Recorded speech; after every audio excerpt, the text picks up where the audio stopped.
Welcome, Gayle Thom. I'm so excited to be talking to you today. Thanks for spending some time with me.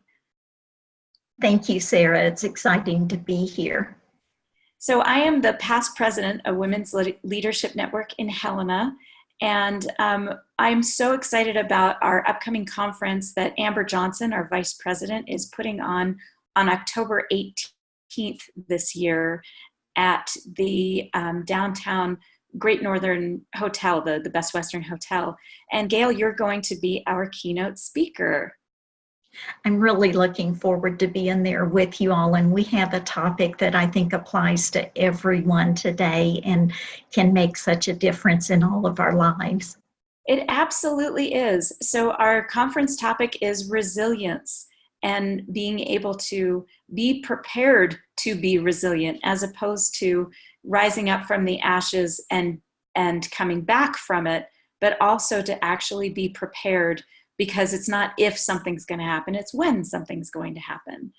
So mostly we just, as a board, we really wanted to get to know you a little bit so that our participants of the conference coming up would have a little insight about what to expect for our conference.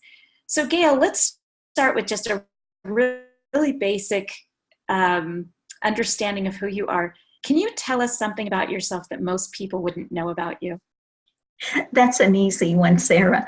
I was actually born in a tobacco field. Oh my gosh, where?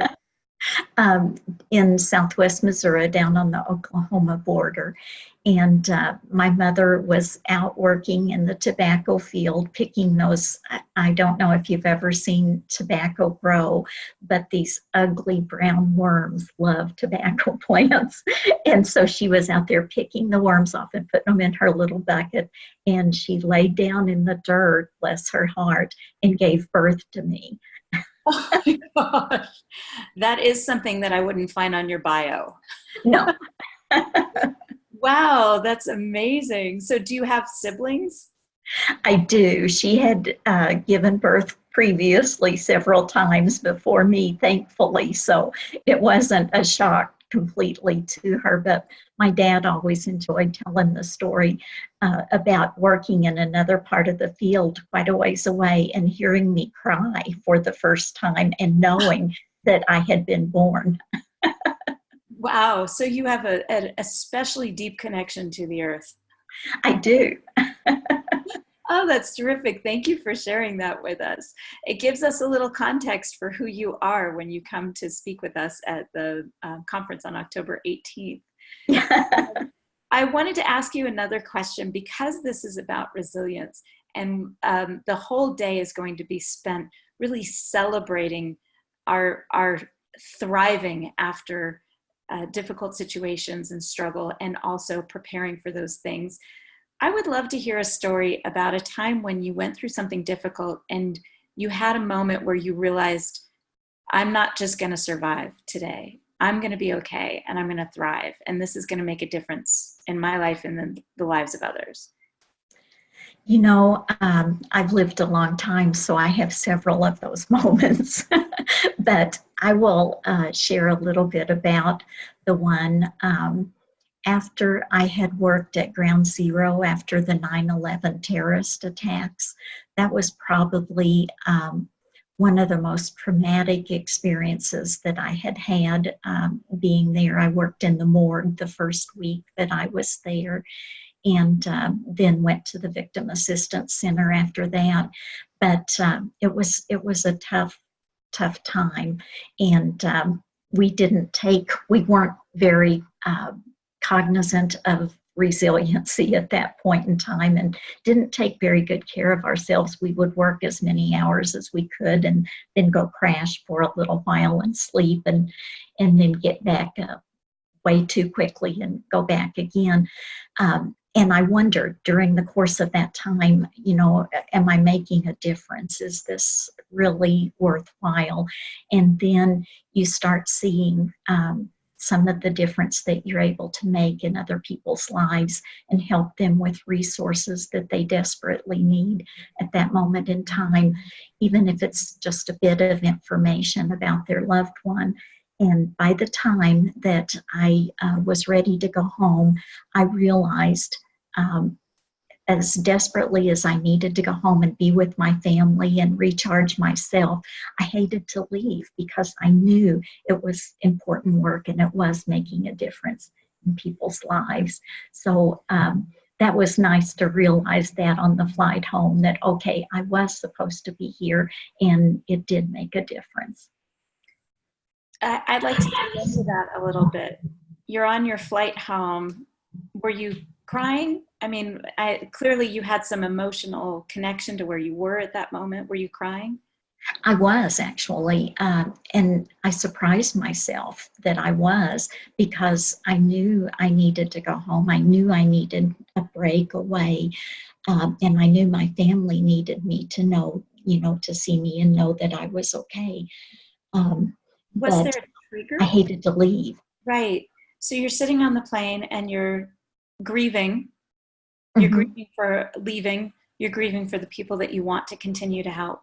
But you're Hmm. also grieving your loss of comfort because you know everything's changed for you. Hmm. Was there something that happened or something you saw or a person that was on the plane or that you ran into at some point during that time It's that very kind interesting of that you helped with asked. that trigger that you realized? It's very interesting that you ask that. There actually was, on the tarmac as I was leaving, I saw someone there guiding the plane that made me think that they were a family member that I had assisted, and they were back at work, and able to function, and that made a difference for me, seeing that one face. Mhm. It's kind of amazing that that person will never know that powerful impact that he had on you in just that moment of just being where he was at the time that he was there. Isn't that so true, Sarah? With so many things, I know uh, you've probably experienced this as well, but sometimes I will bump into somebody when I'm out and about and have what seems like an insignificant visit, short visit, and then later something that was said comes back and you realize that was not by chance. That was an important conversation that we had.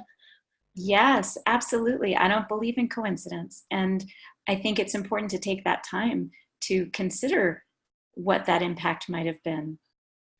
It reminds me to be cognizant of when I get that tap on my shoulder or that nudge to say something or to speak to someone, that I need to follow through with that. And because I never know what a difference that might make later on. This just brings us full circle to that whole idea of resiliency. And one of the things that I've talked about on my podcast, and particularly in an episode that I interviewed Amber Johnson, our vice president, who's putting on this conference, we talked about what we do in our daily lives to build our community before we need them. And those interactions are exactly what we're talking about. Being aware, being cognizant of the impact, of the potential impact of a brief conversation at the grocery store, and building on that and nurturing it, making sure that you have that for you and for them when your community or you are in need. Absolutely. Oh, Yes. that's terrific. I'm so excited. Okay, one more story before we wrap it up. Can you tell me about a pivot point in your life, maybe in your young adulthood, where you realized that your life had changed, that the way you see yourself changed? Yes. I had been a young mother and had been also a dental technician. And I knew my boys were getting older, and I knew that it was time for me to take a little different direction in my life. And so I started seeking out. I wanted to go back and finish college, and I wanted a position that would help me with tuition benefits. So I started seeking out that kind of opportunities. And I applied for this one position that I would have loved to have had.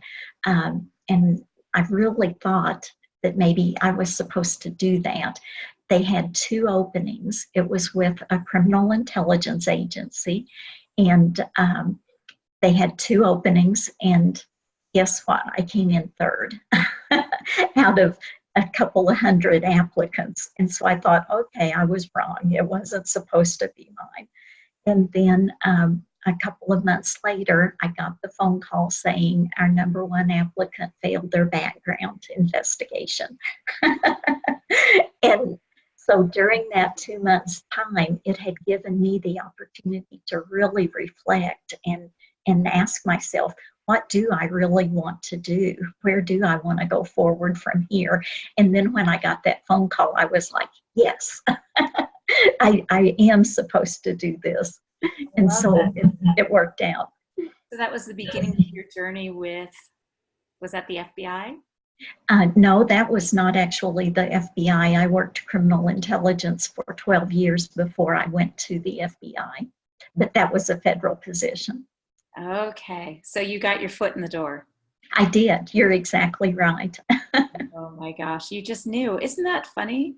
I got a chill when you said that you got the call 2 months later. And I didn't know where this story was going. So that's terrific. Gayle, thank you for sharing that story. I cannot even tell you how excited I am for this conference coming up and to meet you in person and to bring you to our community here in Helena. The quality of our conferences, the Women's Leadership Network conferences, is really extraordinary for a small town. And you are a part of our growth as a community and as an organization. And I'm so grateful that you're going to be here for the October 18th conference. Well, I can't tell you how much I appreciate the opportunity, and my sense is of Helena is what you just described. So I'm excited. I can't wait. Thank you, Gayle. We'll see you soon. Mm-hmm.